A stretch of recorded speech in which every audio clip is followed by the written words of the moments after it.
اب عہد کا فیصلہ وہیں پر ہی ہوگا. اور رمضان مبارک کی 10 تاریخ تھی، 8 ہجری بدھ کا دن تھا، جبکہ عیسوی سال کے اعتبار سے 1 جنوری 630 عیسوی کو رسول کریم صلی اللہ علیہ وسلم نے نماز عصر ادا کرنے کے بعد حضور علیہ السلام مدینہ منورہ سے باہر حضور تشریف لے گئے.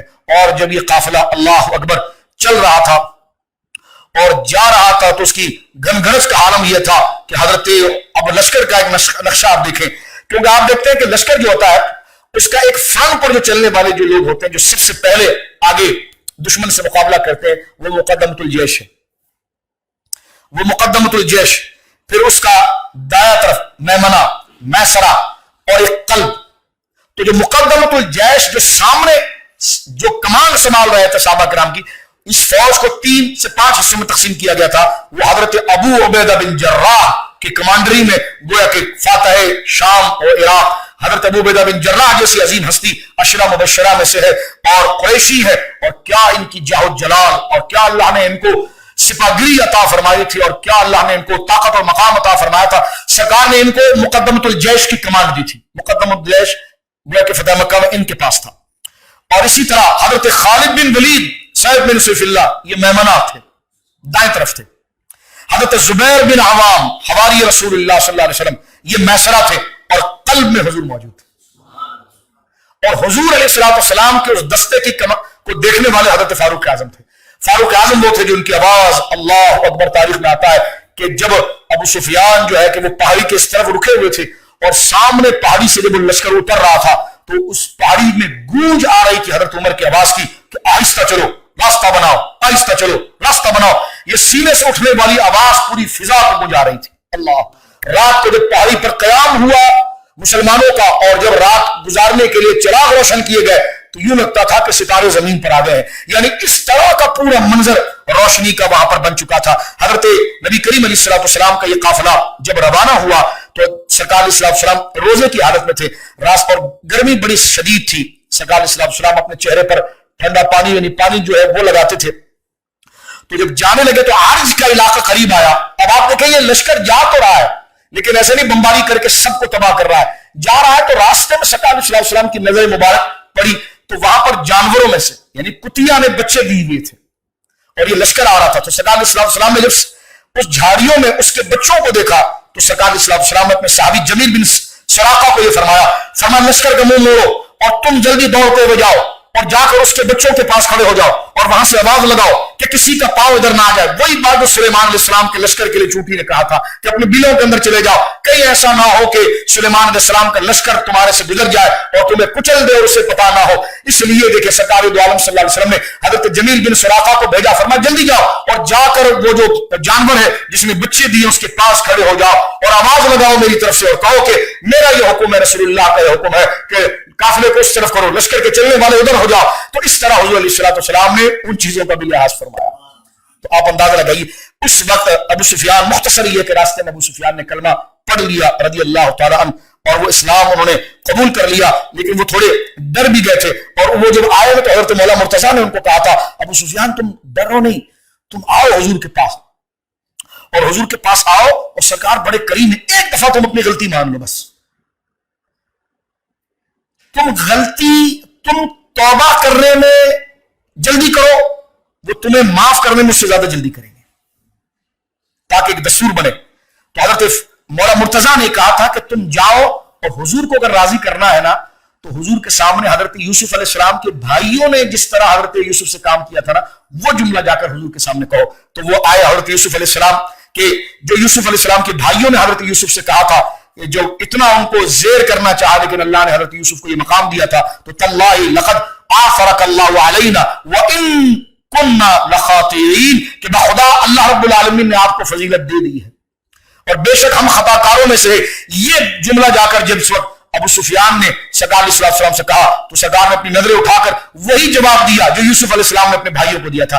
بھائیوں نے جس انداز میں یوسف علیہ السلام سے کہا تھا کہ ہم نے تم پر اتنا ظلم کیا لیکن اللہ نے تمہیں شانی دے دی ہے، اب تم ہمیں معاف کر دو، تو یوسف علیہ السلام نے یہ جواب دیا تھا. سرکار نے وہی آیت پڑھ کر اپنے